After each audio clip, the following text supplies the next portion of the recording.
जय श्री राधा रानी सरकार की, जय श्री कृष्ण भगवान की, जय श्रीमद् भागवत महापुराण की। मंदिर श्री बंसी वाले महात्मा यूट्यूब चैनल की ओर से हम आप सभी भक्तों का हार्दिक अभिनंदन करते हैं। आज हम आपको सुनाने जा रहे हैं श्रीमद् भागवत महापुराण के 10वें स्कंध के 60वें अध्याय की परम पावन कथा। इस अध्याय का नाम है श्री कृष्ण जी के पुत्र पौत्रों का कथन।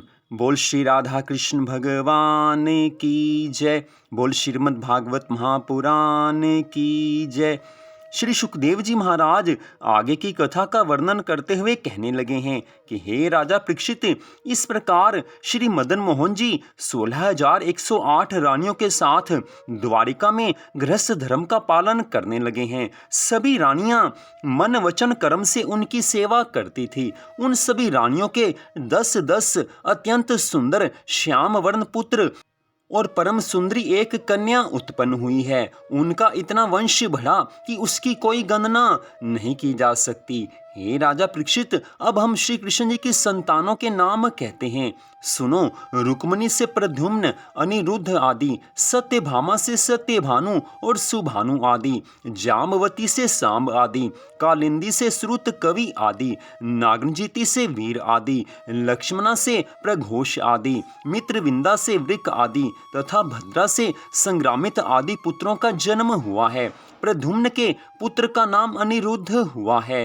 हे राजा परीक्षित, जब रुक्माग्रज ने अपनी बहन रुक्मिणी के पुत्र होने का समाचार सुना तो उसने अपनी पत्नी से कहा कि मैं अपनी पुत्री रुक्मती का विवाह कृतवर्मा के पुत्र से ना करके उसका स्वयंवर करूंगा। तू पत्र भेजकर अपनी बहन रुक्मिणी को भी उसके पुत्रों सहित बुलवा ले।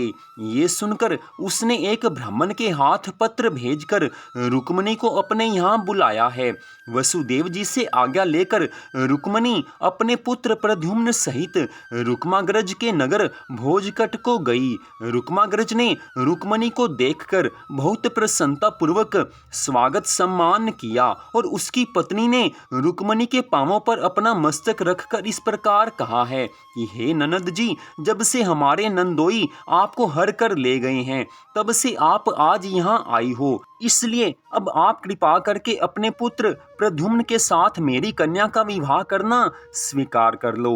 रुक्मिणी जी ने कहा है कि हे भाभी जी, तुम भाई का हाल तो जानती ही हो, फिर ऐसी बातें कहकर झगड़ा क्यों करवाना चाहती हो। रुक्माग्रज ने जब ये बात सुनी तो उसने रुक्मिणी के पास जाकर कहा कि हे बहन, अब तुम उन पिछली बातों को भूल जाओ। दक्षिण देश की रीति से भांजे को कन्यादान दिया जाता है, इसलिए मैं तुम्हारे पुत्र के साथ अपनी कन्या का विवाह करके निर्मल प्रेम की रीति निभाऊंगा। जब स्वयंवर हुआ तो उसकी कन्या रुक्मावती ने प्रद्युम्न के सौंदर्य पर आसक्त होकर उसके गले में जयमाला डाल दी। यह देखकर अन्य राजाओं ने विचार किया कि जिस समय प्रद्युम्न राजकुमारी को लेकर अपने घर लौटेगा, हम युद्ध करके राजपुत्री को छीन लेंगे। इधर रुक्माग्रज ने विधि पूर्वक रुक्मावती का विवाह प्रद्युम्न के साथ कर दिया और दहेज में बहुत से वस्त्र आभूषण आदि देकर विदा किया है।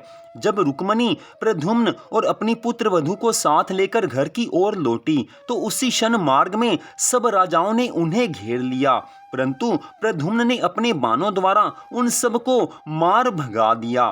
तत्पश्चात वे प्रसन्नता पूर्वक द्वारिका में आए हैं।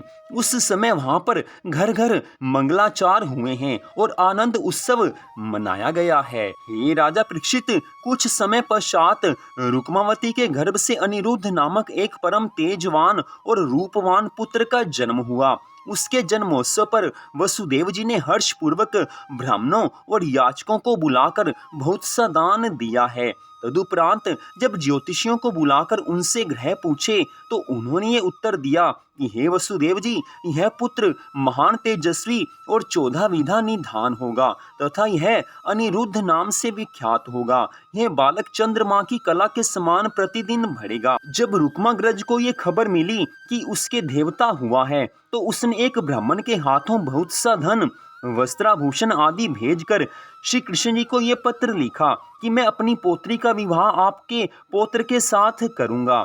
श्री कृष्ण जी उस पत्र को पढ़कर बहुत हर्षित हुए हैं और ब्राह्मण को दक्षिणा आदि देकर विदा किया है। कुछ समय पश्चात श्री कृष्ण जी बलराम जी को साथ लेकर अनिरुद्ध का विवाह करने के लिए बड़ी धूमधाम से भोजकट नगर में जा पहुंचे। वहां रुक्माग्रज ने अन्य राजाओं को साथ ले आगे आकर श्री कृष्ण भगवान का स्वागत सत्कार किया है और सभी बारातियों को सम्मान पूर्वक ठहराया है। जब विधि विधान सहित कन्यादान हो चुका तब रुक्माग्रज के पिता भीष्मक ने श्री कृष्ण जी के पास एकांत में जाकर ये समझाया कि हे भगवान, विवाह तो अब हो चुका, अब आपका यहाँ अधिक ठहरना उचित नहीं है, क्योंकि रुक्माग्रज ने जिन राजाओं को बुलाया है उनमें से अधिकांश राजा आपसे शत्रुता रखते हैं, अतः वे कहीं कोई उपद्रव ना बचा बैठें। तब श्री कृष्ण जी ने रुक्मणी को सारा हाल कह सुनाया। रुक्मणी ने रुक्माग्रज के पास जाकर कहा कि हे भैया, अब विवाह तो हो चुका है, इसलिए तुम हम लोगों को शीघ्र ही विदा कर दो, जिससे कि शुभ कार्य में कोई विघ्न उत्पन्न ना हो सके। ये सुनकर रुक्माग्रज ने कहा है कि हे बहन, तुम चिंता मत करो, मैं पहले अन्य राजाओं को विदा कर दूंगा, तब तुम्हें विदा करूंगा। इतना कहकर वह अन्य सब राजाओं को विदा करने के लिए उनके डेरे पर गया। उस समय कलिंग देश के राजा तथा अन्य कई राजाओं ने उससे ये कहा कि हे रुक्माग्रज, तुमने कृष्ण बलराम को इतना दहेज दिया है, फिर भी उन्होंने तुम्हारी कुछ प्रशंसा नहीं की है। एक तो हमें इस बात का दुख है, दूसरे हमारे हृदय में उस दिन की बात बड़ी कसक रही है जब रुक्मणी हरण के समय में तुम्हारी जो बुरी हालत हुई थी। अतः तुम बलराम जी को हमारे डेरे पर भेज दो, हम जुआ खेलकर उनकी सारी संपत्ति छीन लेंगे। इतनी कथा सुनाकर श्री सुखदेव जी महाराज कहने लगे हैं कि हे राजा परीक्षित, उन राजाओं के ऐसे वचन सुनकर रुक्माग्रज को भी बीती बातों की याद हो आई और क्रोध आया है। तब उसने बलराम जी के पास पहुंचकर ये कहा कि हे बलराम जी, सब राजाओं ने आपको नमस्कार कहकर चौपड़ खेलने के लिए बुलाया है, इसलिए आप उनकी अभिलाषा पूर्ण कीजिए। ये सुनकर जब बलराम जी राजाओं के पास आए तो उन्होंने उनका बहुत सम्मान किया। तत्पश्चात सब बलराम जी के साथ जुआ खेलने लगे हैं। उस खेल में जब बलराम जी 10 बाजी हारते चले गए तब रुक्माग्रज ने अभिमान में भरकर उनसे ये कहा कि तुम सब संपत्ति तो हार बैठे, अब क्या खेलोगे। कलिंग देश का राजा भी बलराम जी के ऊपर हंसने लगा। ये देखकर बलराम जी ने लाख मुहरों की बाजी लगाई। जब वे उस बाजी को जीतकर रुपया उठाने लगे तब अन्य राजाओं ने अधर्म से ये कहा कि यह बाजी रुक्माग्रज ने जीती है। ये देखकर जब बलराम जी को क्रोध हुआ उस समय रुक्माग्रज ने अभिमान में भरकर ये कहा कि हे बलराम जी, तुमने ग्वालों के साथ वन में रहकर गौएं चराई हैं, इसलिए तुम खेल खेलना क्या जानो। ये सुनकर बलराम जी ने क्रोध को दबाकर 10 करोड़ मुहरों की एक और बाजी लगा दी है। उस बाजी को भी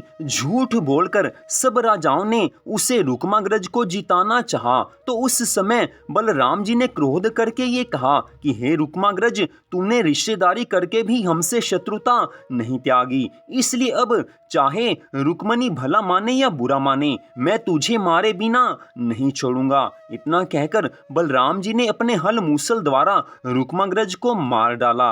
ये देखकर जब कलिंग देश का राजा उठकर भागने लगा तब बलराम जी ने घूंसे मारकर उसके भी दांत तोड़ डाले।